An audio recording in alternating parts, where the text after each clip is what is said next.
Solve 5x plus 7 is equal to 3x minus 17. Okay, so this is like solving an equation where the unknown is on both sides, the unknown being x. This is an equation because it's equal to something, so we should expect the final answer to come up as a number. Right, the first step when you've got these is to look at the x terms and see which one is the smallest. We've got 5x and 3x. The smallest term is the 3x.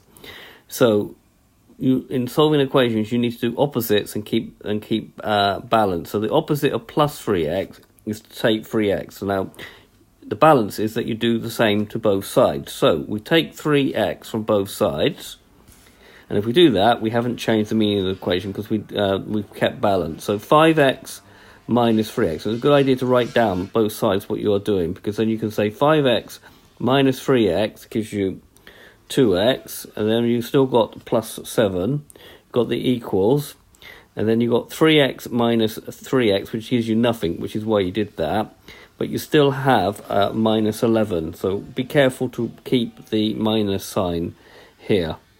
Right, then you look at the left-hand side, and we see we've got a plus 7 here. And you start out working towards x. We've got a plus 7 here.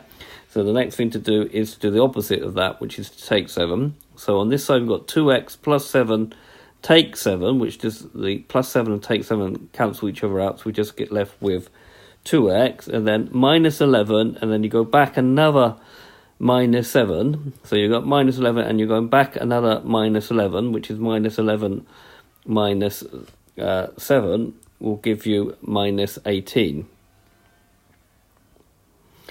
And now what we've got here is 2 times x is equal to minus 18. So the opposite of multiplying by 2 is to divide by 2. So we now divide both sides by 2. So 2x divided by 2 will just give x. And then if you divide minus 18 by 2, you're going to get minus 9. So this has been a video to show you how to solve equations with the unknown on both sides of the equation. I hope you've understood, and I thank you very much for watching.